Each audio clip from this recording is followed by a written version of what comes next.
तो इस वीडियो में पढ़ेंगे consistent and inconsistent system of equations क्या होते हैं। क्लियर है यहाँ तक? हमारे पास ये इक्वेशंस है तीन या तीन से ज्यादा भी हो सकती है। ठीक, ये कब कंसिस्टेंट और इनकंसिस्टेंट होगी। क्लियर है यहाँ तक? तो हमने क्लास 9th और क्लास 10th में पढ़ी थी कंसिस्टेंट एंड इनकंसिस्टेंट इक्वेशंस। ठीक, पहले हम उसको थोड़ा रिकैप करते हैं क्योंकि हमारे पास हो क्या है वो फिर यहाँ पे जरूरत लगेगा। ठीक, तो चलिए चेक करते हैं। हम पढ़ते थे a1x plus b1y plus c1 is equal to a1x plus b1 is equal to c1। उसके बाद पढ़े थे a2x plus b2y is equal to c2। जो हमारे पास linear equation in two variables उसमें पढ़ते थे हम। ठीक है यहाँ तक? तो चलिए देखते हैं इसको। अगर a1/a2 ये बराबर नहीं होगा b1/b2 के, तो हम कहते थे जो हमारे पास ये दो इक्वेशन है ये क्या हो, इनका सोल्यूशन क्या होगा, इसका यूनिक सोल्यूशन होगा, यूनिक सोल्यूशन होगा। और ये भी क्या है, ऐसे हमारे पास क्या है, कॉन्सिस्टेंट है। क्या है? कॉन्सिस्टेंट है। उसके बाद हम पढ़ते थे अगर a1/a2 ये बराबर है b1/b2 के और ये बराबर है c1/c2 के, तो जो हमारे पास इक्वेशन है, ये जो इक्वेशन हैं, इनके कितने सॉल्यूशंस होंगे? Very good, infinite number of solutions. Infinite number of solutions. Basically मैं इसको आपको इस वीडियो में सारे डाउट्स क्लियर करूंगा क्योंकि बहुत सारे बच्चों को इसी में कंफ्यूजन होता है। ठीक, तो ये कंफ्यूजन दूर ही नहीं होता है फिर, इसलिए मैंने 9th का पहले टच किया थोड़ा सा। ठीक, उसके बाद यहाँ पे हमारे पास इनफिनिट नंबर ऑफ सॉल्यूशंस हैं, तो यहाँ पे भी हमारे पास क्या है, अगेन कॉन्सिस्टेंट, अगेन कॉन्सिस्टेंट। चाहे सॉल्यूशन एक होगा या इनफिनिट नंबर ऑफ सॉल्यूशंस होंगे, इक्वेशंस क्या होंगी?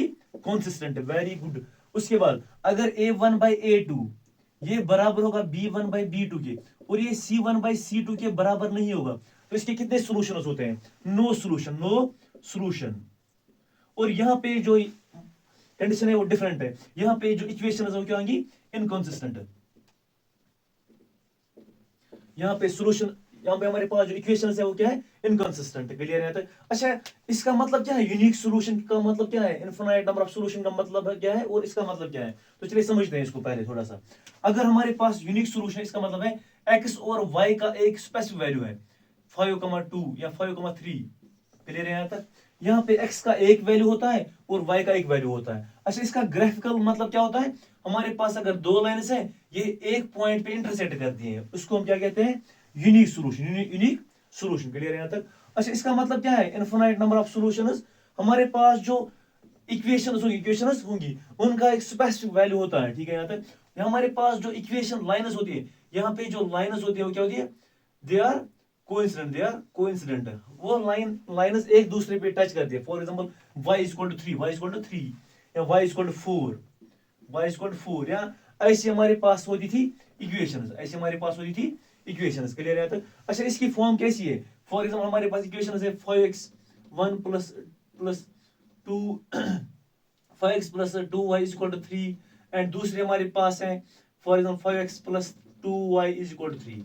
These two lines are parallel, these two lines are parallel. Clear है यहाँ तक? या हम ऐसे भी कह सकते हैं 10x plus 4y is equal to 6, 10x plus 4y is equal to 6। हमारे पास ये जो दो लाइन्स हैं ये क्या है? They are coincident, they are coincident. उसके बाद हमारे पास ये जो इक्वेशन है तीसरी नो सॉल्यूशन वाली, यहाँ पे क्या होता है? जो हमारे पास लाइन्स हैं वो क्या होती थी? पैरेलल होती थी, पैरेलल होती थी। तो इसकी एग्जांपल क्या आएगी? For example 5x plus 6y is equal to 10। उसके बाद 5x plus 6y is equal to 7। ठीक है यहाँ तक? ठीक, तो यहाँ पे जो लाइन्स होती थी वो क्या होती थी? पैरेलल होती थी। ठीक है यहाँ तक? उसके बाद हम समझते हैं कि हमारे पास जो सिस्टम ऑफ इक्वेशंस है जो हमें पढ़ना है इस वीडियो में, उसको हम कैसे देखते हैं। ठीक, तो पहले इसको मैट्रिक्स फॉर्म में कन्वर्ट करते हैं, उसके बाद हम पढ़ेंगे consistent and inconsistent system of equations क्या होती है। तो चलिए कन्वर्ट करते हैं इसको। सबसे पहले हमारे पास यहाँ पे तीन मैट्रिक्स बने, कितनी बनेगी? तीन मैट्रिक्स बनेगी। पहली मैट्रिक्स ए हमारे पास है, ए हमारे पास है। अच्छा, ये हमारे पास क्या है? Matrix of coefficients, matrix of coefficients A is equal to यहाँ पे सिर्फ क्या आएंगे? कोएफिशिएंट्स। कोएफिशिएंट्स क्या है? a1 b1 c1 a2 b2 c2 a3 b3 c3। यहाँ पे हमारे पास एक मैट्रिक्स है। अच्छा, दूसरी मैट्रिक्स क्या बनेगी? Matrix of variables, matrix of variables, matrix of variables. तो हमारे पास जो वेरिएबल्स हैं उसको हम x से डिनोट करेंगे। x इज इक्वल टू, हमारे पास यहाँ पे कितने वेरिएबल्स हैं? x y z। यहाँ पे अगर हमारे पास कोई और वेरिएबल होता तो हम उसको भी लिखते हैं यहाँ पे। अगर हमारे पास 4 इक्वेशंस होती तो 4 वेरिएबल्स भी लिखते। क्लियर है यहाँ तक?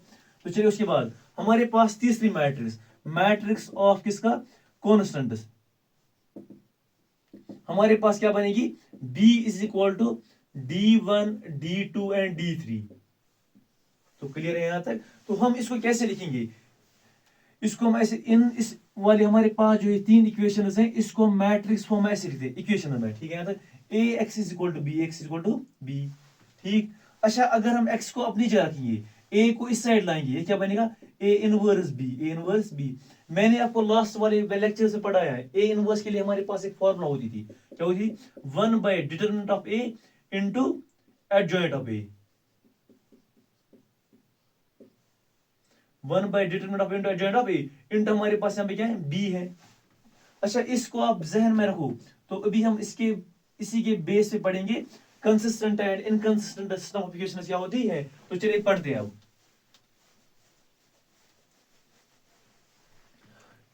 अच्छा यहाँ पे हमारे पास ये जो इक्वेशन है, x is equal to 1 by determinant of a into हमारे पास क्या है, adjoint of a into b हमारे पास। क्लियर है? हमारे पास ये है x का वैल्यू बेसिकली इसमें x का वैल्यू निकालते हैं, वेरिएबल्स का वैल्यू निकालते हैं। ठीक। मैं आपको एग्जांपल्स भी कराऊंगा इस पे इसके बाद। ठीक। तो चलिए देखते हैं। यहाँ पे हमारे पास दो कंडीशन हो सकती हैं। कितनी हो सकती हैं? दो कंडीशन। पहली कंडीशन, अगर एडजॉइंट ऑफ ए, अगर डिटरमिनेंट ऑफ ए ये नहीं बराबर होगा 0 के बराबर, ये 0 के बराबर नहीं होगा। ठीक है यहाँ तक? और हमारे पास जो ऊपर adjoint of A into B, ये भी 0 के बराबर नहीं होगा, ये भी 0 के बराबर नहीं होगा। तो हमारे पास जो सिस्टम ऑफ इक्वेशन है यहाँ पे, ये तीन, ये क्या होंगी, दे आर कंसिस्टेंट। आपको यहां तक याद आ गया, रह गया यहां तक याद? यहाँ पे हमारे पास सिस्टम ऑफ इक्वेशन है कंसिस्टेंट। क्लियर है यहाँ तक? उसके बाद अच्छा अगर हमारे पास डिटरमिनेंट ऑफ ए जो है ये 0 के बराबर है, ये 0 के बराबर होगा। ठीक। तो यहाँ पे हमारे पास कितनी कंडीशंस आएंगी, दो कंडीशंस आएंगी।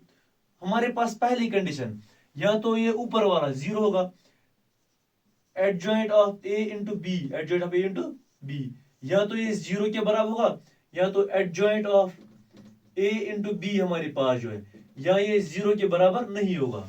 क्लियर है यहां तक? इसको हम पढ़ते थे क्लास 9th में, लेकिन वहां पे डिटरमिनेंट नहीं देखते थे, इसको हम कहते थे यूनिक सॉल्यूशन। ठीक। अच्छा यहाँ पे हमारे पास जो है, इसका मतलब क्या है, इसका मतलब है हमारे पास जो ऊपर डिटरमिनेंट ऑफ ए, ये भी 0, ये भी 0 है, ऊपर ये भी, ये 0 नहीं है, ये 0 नहीं है, ये लेट अस सपोज ए है या कोई और नंबर है, समथिंग डिवाइड बाय 0। ये हमारे पास क्या होता था, ये हमारे पास है इनकंसिस्टेंट। क्या है? इनकंसिस्टेंट। आपको ये याद रखना है, ये क्या है, इनकंसिस्टेंट। अच्छा अगर हमारे पास दोनों 0 होंगे, दिस भी 0 होगा और ये भी 0 होगा, तो उस वक्त हमारे पास ये क्या होगा, कंसिस्टेंट है। अच्छा इसमें हमने ये सीखा कि अगर चाहे सॉल्यूशन एक होगा या एक से ज्यादा सॉल्यूशंस होंगे, उस वक्त जो सिस्टम ऑफ इक्वेशंस है वो क्या होती है, कंसिस्टेंट। क्या होती है सिस्टम ऑफ इक्वेशंस? कंसिस्टेंट। ठीक। अगर यहाँ पे सॉल्यूशन हमारे पास नहीं आता है तो सिस्टम ऑफ इक्वेशंस क्या होती है, इनकंसिस्टेंट। हमारे पास जो 4.5 में क्वेश्चंस हैं वो सभी इसी के ऊपर है। ठीक।